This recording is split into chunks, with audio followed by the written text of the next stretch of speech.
वालेकुम, मैं हूं निगार। आप देख रहे हैं नज़र पाकिस्तान में। इस वक्त मौजूद हूं कोहिसार मार्केट इस्लामाबाद में। यहाँ पे आज जमात इस्लामी स्वीडन में कुरान पाक की बेहरमती की जो की गई है उसके हवाले से एहतजाज रिकॉर्ड करवा रहे हैं। जमात इस्लामी के शुरा यहाँ पे मौजूद हैं और वक्तन वक्तन यहाँ पे तकारीर कर रहे हैं और लोगों की काफी तादाद यहाँ पे जमा हुई है और यहाँ पे एक पुरअमन एहतजाज रिकॉर्ड करवा रहे हैं। वक्त मोहतरम ये लोग यहाँ पे आ रहे हैं। सिक्योरिटी की बात करते हैं, सिक्योरिटी काफी सख्त है। यहाँ पे इस्लामाबाद पुलिस ने रास्ते बंद कर दिए हैं और यहाँ पे सिक्योरिटी के जो है ना फराइज सरंजाम दे रहे हैं। बहरहाल यहाँ पे इस वक्त एहतजाज जारी है, लोग वक्तन वक्तन पहुंच रहे हैं और लोग जमा होते जा रहे हैं, तादाद बढ़ती जा रही है। मुसलमानों के जज्बात को ठेस पहुंचाया गया है। ये बेहुरमती का पहला वाकया नहीं, इससे कबल भी इस तरह के वाकयात होते रहे। ये वाकयात उम्मत मुस्लिमा उसके जज्बात को ठेस पहुंचाते हैं। वो उम्मत मुस्लिमा जो अगयार की गुलामी, जो मफादात की जंग की वजह से अपना मकाम खो रही है। मेरे भाइयों और दोस्तों, ये इस्लाम दुश्मन उम्मत मुस्लिमा के, मेरे और आपके जज्बात से खेलते हैं। इसलिए मैं ये मुतालबा करना चाहता हूं कि आलमी सतह पर ऐसे कवानीन को बनाने की जरूरत है कि तौहीन रिसालत और कुरान अज़ीम शान की बेहुरमती के वाकयात का सदेबाब किया जा सके। मैं ये बात भी कहना चाहता हूं कि OIC और उम्मत मुस्लिमा के ममालिक को मुजम्मती करारदादों से आगे बढ़ते हुए एक उम्मत और इस्लामी कुव्वत का तस्वर देते हुए इस्लाम दुश्मन कुव्वतों को ये पैगाम देना चाहिए कि आइंदा ऐसी बेहुरमती बर्दाश्त नहीं की जाएगी।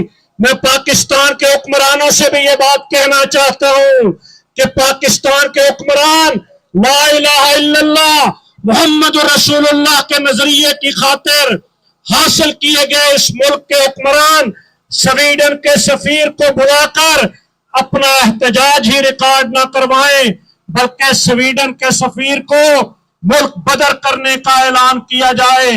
इसके साथ साथ स्वीडन के अंदर मौजूद पाकिस्तान के सफीर को वापस पाकिस्तान बुलाया जाए और अगर स्वीडन हुकूमत अपने इस तर्ज अमल पर रियासती सतह पर उम्मत मुस्लिमा से माफी नहीं मांगती तो स्वीडन के साथ तमाम तर सफारती ताल्लुकात पाकिस्तान खत्म करने का ऐलान करे और उम्मत मुस्लिमा के तमाम ममालिक स्वीडन के साथ सफारती और तिजारती ताल्लुकात को खत्म करने का फैसला करें और स्वीडन के अंदर कुरान अज़ीम शान की बेहुरमती करने वाले उन मलऊन को फांसी की सजा दी जाए।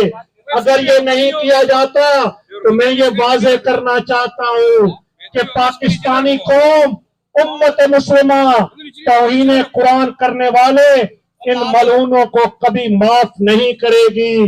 पाकिस्तानी कौम और पाकिस्तान के ताजरों से मैं अपील करना चाहता हूँ कि स्वीडन की मसनूआत का बाइकाट करें। पाकिस्तान की कौम से ये कहना चाहता हूँ कि स्वीडन की मसनूआत को इस्तेमाल करना बंद करें। पाकिस्तान के ताजर तो ये फैसला कर चुके हैं कि अब स्वीडन की मसनूआत का बाइकाट किया जाएगा और इंशाअल्लाह उम्मत मुस्लिमा के एक एक फर्द के होते हुए तौहीन कुरान और तौहीन रिसालत की इजाजत नहीं देंगे। हम अपनी जानें तो कुर्बान कर देंगे, अपना खून निछावर कर देंगे, लेकिन किसी काफिर को, किसी इस्लाम दुश्मन को नबी आखिर ज़मा वजह तख्लीक कायनात हजरत मोहम्मद मुस्तफा सल्लल्लाहु अलैहि वसल्लम की शान में या कुरान हिदायत की, अमन की, सलामती की और मोहब्बतों की किताब कुरान की बेहुरमती नहीं करने देंगे। व आखिर दावाना अनिल हम्दुलिल्लाहि रब्बिल आलमीन।